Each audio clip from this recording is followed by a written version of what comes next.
Hello, everybody, and welcome to the New York Jets Weekly State of the Union. Just came up with that. What do you think?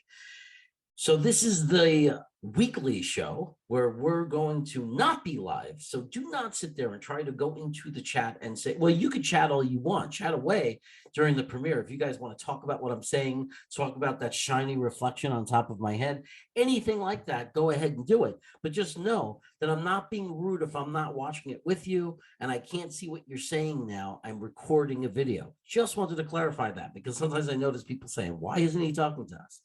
Anyway, I'm here to give you the weekly news on the New York Jets. This is like the State of the Union. It's a new concept, a new idea. Everybody else does it, so I figured I got to as well. Anyway, what happened this week? Well, we all know what happened this week. Tyreek Hill happened this week. And a lot of people are very upset about not getting Tyreek Hill. Now, I do want to remind everybody that the day before it happened, we knew nothing about Tyreek Hill as far as getting him. So there was no expectation that he was going to be in New York Jets. It happened so fast. It was like one of those, like all of a sudden out of nowhere, everyone's going crazy saying the Jets are on a list with Miami of the final two that are in on Tyreek Hill. And then all of a sudden, he's going to Miami and people want to jump off a cliff.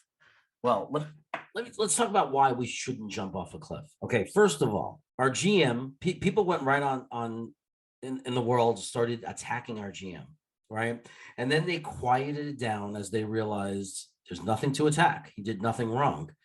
And then there were those that kept blaming him anyway and started saying, we should have given him the 10th pick. And yeah, maybe we should have given them every pick for the next 5 years. First of all, it wouldn't have mattered because Kansas City had no leverage at all. Someone said, oh, yeah, they could have told him it's either go to the Jets or don't play or stay here. And it's like, that's so stupid because he just wouldn't have played. It's like, you think Kansas City needs that distraction? It's such a bad take. And the other bad part of that take is Joe Douglas gave more value in the offer for Tyreek Hill than Miami did. So giving him the 10th is just stupid. That's like emotions. Like, I'm going to overpay because I have to get this guy when I don't have to get this guy. They didn't have to get Tyreek Hill. It wasn't a must situation. It would have been great. It would have been amazing. It wasn't the entire organization is we need to get Tyreek Hill. Why? Why? We were 4-13 last year. Why did we need him? Why did we have to have him? I'm glad that Joe Douglas went for him. He's an amazing star. He would have been great. We would have been celebrating. We have a stud. We have a superstar in New York. Can you imagine that guy in a Jets uniform? But to sit there and jump off a cliff because it didn't happen, or say that we should have given a first-round pick, a 35 and a 38 or whatever it was, or a 35 and a 69, and overpay for him. And also, by the way, $30 million a year, $120 million contract, 4-year. Who is this guy, Jerry Rice? I mean, don't get me wrong, he's really good. But I already thought the price was very stiff. Like, I was going to be happy we had him, but also it was going to be like a punch to the stomach, wasn't it? We were going to lose our 35th, our 38th, and our 69th pick. We're going to lose all cap flexibility and be paying $30 million for him. Don't get me wrong. When he's on that field, we're going crazy. We're happy. Zach Wilson would now have freaking Tyreek Hill. That's amazing. But it wouldn't have been free. It wouldn't have been free. If I go in and I try to buy a car and we're close to the negotiation and it falls off because I don't want to overpay for the car, I'm not walking away devastated. Yeah, I could have had that car, but it would have cost me, let's say, $35,000. I still have the $35,000. I could go in another place and shop, right? I can fix my current car and go another year and then get the car. We're not the Rams right now. We're not Kansas City right now. We're not Cincinnati. This is not the guy that's winning us the Super Bowl. We're still building a team here. And yes, it's great to know that if our GM has an opportunity to bring in someone very special, he will. And it would have been great, not because we would have won a Super Bowl next year, but because Zach Wilson would have had a great target. But guess what? Not everything goes as planned. But we still have the 35, the 38, and the 69. We still have those picks. So everything is okay. Plus, we have a ton of cap flexibility, and we know that we have a GM that's willing to make a big move, right? We no longer have to hear about Joe Douglas won't spend money. Joe Douglas will never bring in a star. He proved everybody wrong. He got the deal approved. He did his job. The deal was approved. The player decided, and you can't even blame the player, that what do I want to do? Sign a contract where $120 million contract, right? Let's say he does 3 years of it, whatever, ends up with like 100 million or something, just to make the numbers easier, right? For the first 100 million in that 120, New York is going to take away $8 million if he comes to New York, at least, if not a little bit more. If he wants to live in the city, there's a city tax. So New Jersey, it's going to be $8 million. Miami, it's zero. That's an $8 million difference in the life of the contract. Now, you might say, oh, it's so much money. What does he care? Well, obviously, he might not care. That might not have been the reason for his decision. The guy has a house in Miami. It's home to him. But it could have been part of his decision. And it's easy for us to say, when you have all that money, who cares about $8 million? But we've never been in that situation, so you don't know. Everybody I know, no matter how much money they get, they seem to want more. But everybody that doesn't have the money seems to be the person that says, if I had that much money, I wouldn't care. Right. But isn't it funny that everybody that has the money does care? And everybody that doesn't have the money says that they wouldn't care because they already have enough money. So if you don't have money, every bit of money is enough. Oh, it's enough. How much do you need? But it doesn't make any sense to me. You see where I'm going with this? Look. The guy made his decision. He was in charge. He had the option to say to Kansas City, I'm not accepting the Jets trade because I will not sign an extension. And obviously, Joe Douglas is not going to give away a 35, a 38, and a 69. He's not going to give away those 3 picks and $30 million or whatever the first year of the agreed contract, or how much he would have paid, just so Tyreek Hill without an extension, or it wouldn't even been 30 million. It would have been whatever his contract was, the control of his contract. You would have brought him in. There's a chance that, let's say they make the trade. Then, they wouldn't, because JD, if he made the trade, Tyreek Hill might say, I didn't want to be here. I wanted to go to Miami. I'm not going to play for you. I'm just going to sit out. Find me. And then we have a headache. Do we want that? Number 2, Kansas City doesn't trade him at all. Then he starts creating all kinds of problems with them. I'm not happy. I want it out. Clearly, they wanted a divorce, both sides. Why does Kansas City care? Oh, Joe Douglas should have given over to number 10, so he should have overpaid, right? That's a smart way to run a team. I'm going to get into a competition with another team and overpay.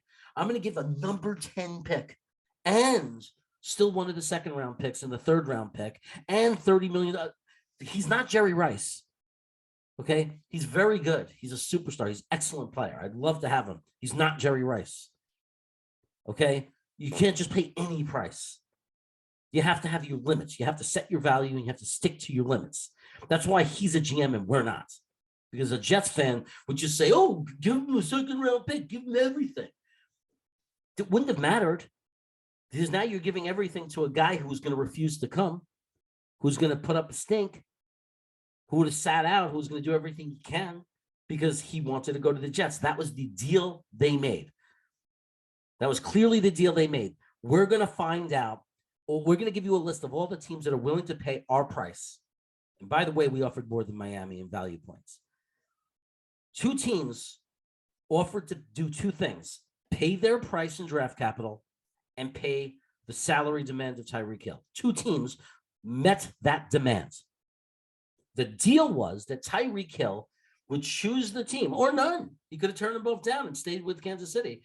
He chooses the team. Kansas City says, these are the 2 teams. Which one do you want us to trade with? And part of that deal is, here's the extension you're going to sign.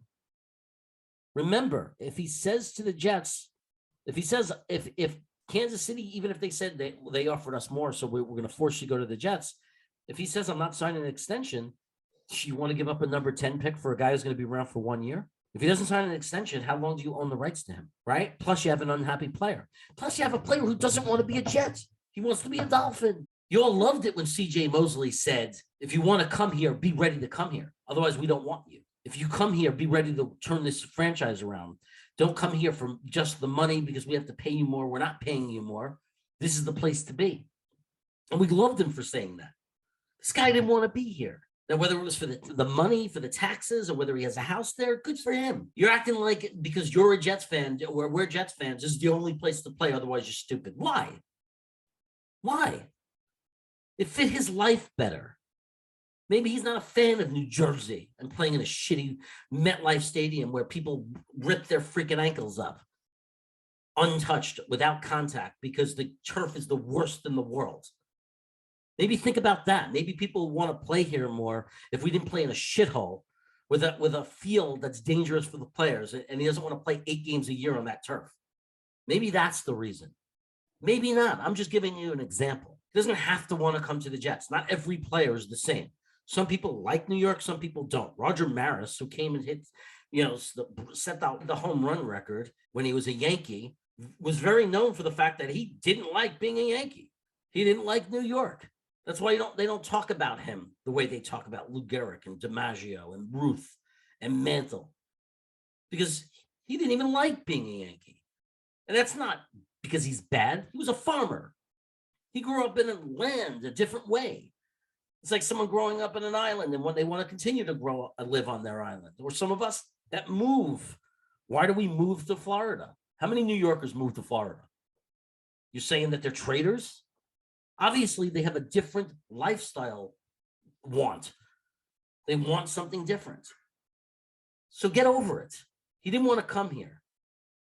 Joe Douglas did not fail us. Joe Douglas showed us that we have a GM that can go from 0 to 100. We don't know what he's going to do. He's unpredictable. But you know what I know about him? He's super patient.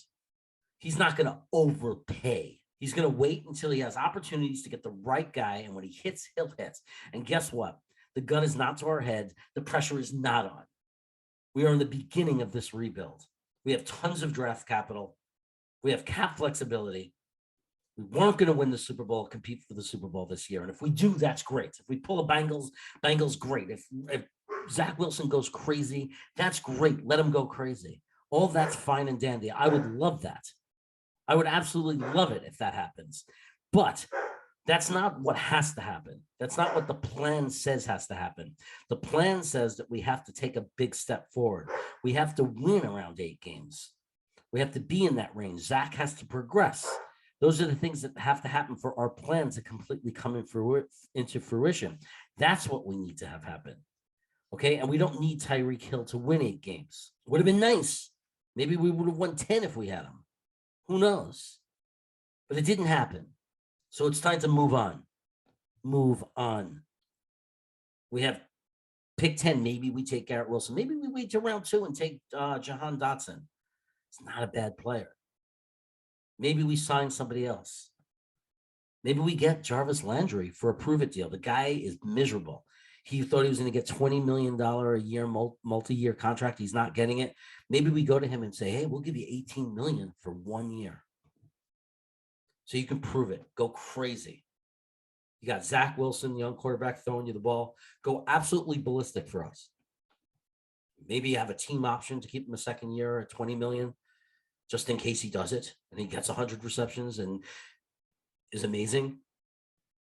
And, and why do we do it? Not for the future, not because he's going to be around in 3-4 years when we're truly competing every year, but because it would help Zach out to have a veteran guy. Do you agree with that? Would you want to get Jarvis? Leave it in the comment section after this video. You can actually do it while you're watching, I think, but leave a comment and let me know. Say, are we interested? Should we be interested in Jarvis Landry so we can give Jarvis Landry, an experienced receiver into the locker room? Then we could draft a young guy. Is that something you'd like to do? Let me know. Also, in Jets news, we signed Greg Zuerlein, a kicker, Pro Bowl kicker for the Rams for many years, dream kicker that you'd have to have on your team, and then god awful in Dallas. Really bad, unreliable. Worst 2 years of his career. Is he done?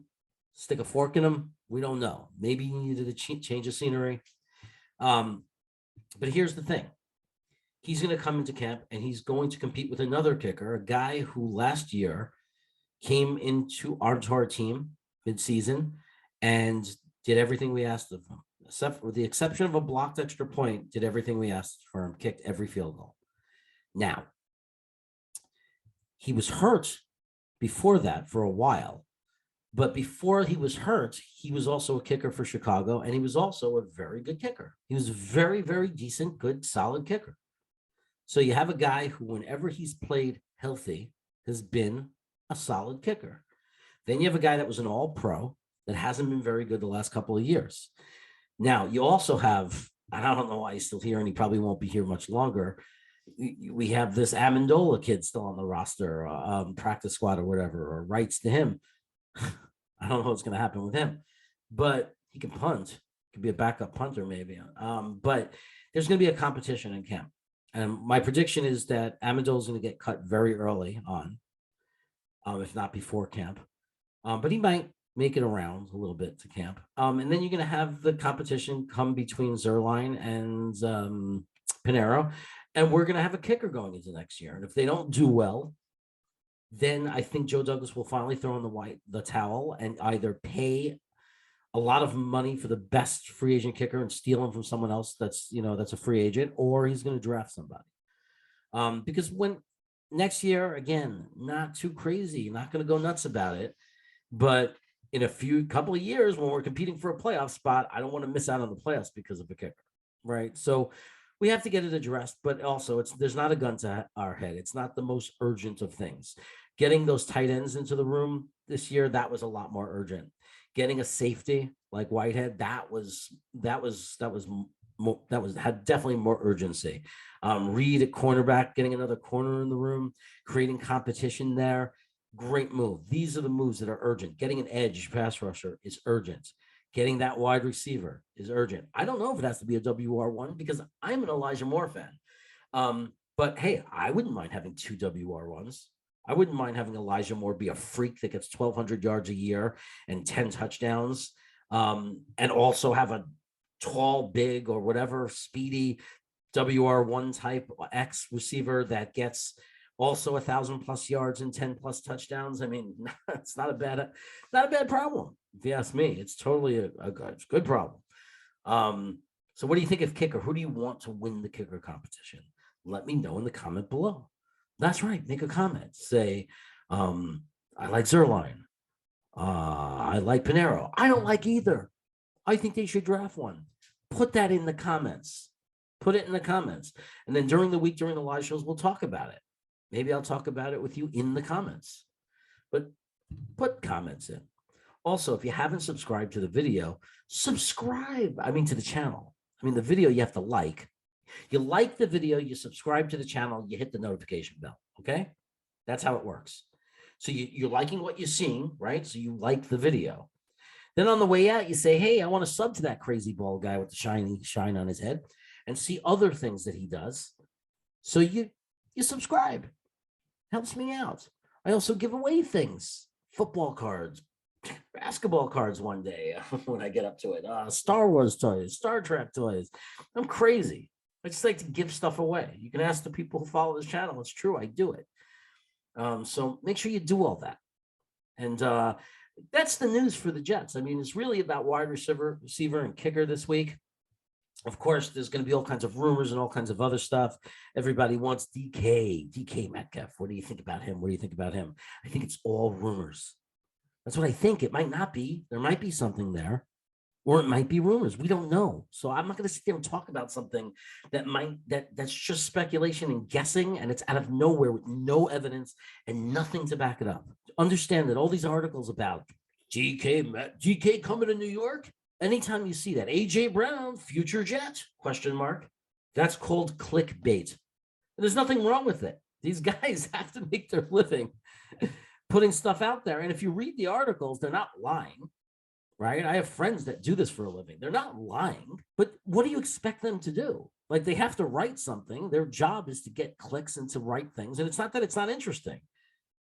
It's not uninteresting when someone writes, will the Jets get DK Metcalf? And they write an article about the possibility of why Seattle might trade him and why the Jets would be interested. And they write all those reasons out. That's not bad.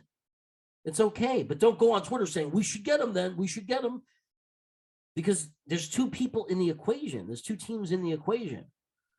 Right? The other team has to agree with that too. Then they have to agree to a price. The player sometimes has a say, because if the player's not happy, you don't want him, right? So the player's got to want to come. So also you got to get to real, is the player going to demand the contract, right? A new contract, or are they going to play out their old one? You have to know. Seattle didn't do their homework, apparently, because they acted surprised when Jamal Adams wanted $17.5 million a year. Like that was a shock to them. Like, really? You didn't know that's what he wanted? You didn't know? You didn't see in the news what he was saying about the Jets and how he was trashing them and how mad he was? You didn't know that the guy was all about money? You didn't know that after that year when the contract ran out that you were going to struggle and have to pay ridiculous money for an average safety who can't catch a football, who's really good against the run? You know, he could do some good things. I'm not saying that there's not talent there. Sometimes the guy can even dominate a game and stuff the run all day. I mean, you never know. But if you didn't know you were going to have to pay him $17 million or whatever it is a year, then you must have been living in another world. Well, anyway, we have to listen to what the player's saying before we trade for him too, right? So if we were to go for DK or AJ, we have to know what are they going to want? Are they going to be reasonable with the contract? Are they going to sit out if we try to use a franchise tag on them? You have to figure these things out and have an understanding of who you're getting and who you're going for. So a lot of people will judge JD and say he's not trying hard enough. You don't know that. It might be that the person's not a fit because it's going to be a problem for the organization, because we have a plan and part of that plan is financial. And the person has to fit into the financial plan. So we might say DK would be great as a Jet, but maybe he wants an extension right off the bat at $30 million a year. And we're like, no, he hasn't earned that yet. Now we can't treat everybody like Tony Hill. Well, that guy got 30, so I get 30. Well, Tony Hill, he's won some Super Bowls. He's done a lot more on the field, right? So all these things come into play. Now, what I'm saying is, when the opportunity is there, Joe Douglas will strike, and it might not be a wide receiver. We don't know what position it'll be. It'll be a position of need. When he sees ways to make the team better, he will move to make the team better at the right price, with his brain following a plan with logic, calmness, and patience, not with emotion. That's how you build a winning team. That's how you build a dynasty, by being patient, being smart, always focused on the long term as well as the short term. Again, thank you, everybody. Make sure you subscribe to this channel. Also, check out Green Bean Jets Fan, New York, Green Bean, the Jets Fan, or Jets Fan. It's Green Bean Jets Fan on YouTube. Just type in Green Bean Jets Fan. Make sure you sub to his channel. Most of you already have, but if you haven't, you have to, because it's the best channel in the world. Matt O'Leary's great also. There's so many good ones out there. Jets Talk, great people. Be part of this community. Make sure you subscribe.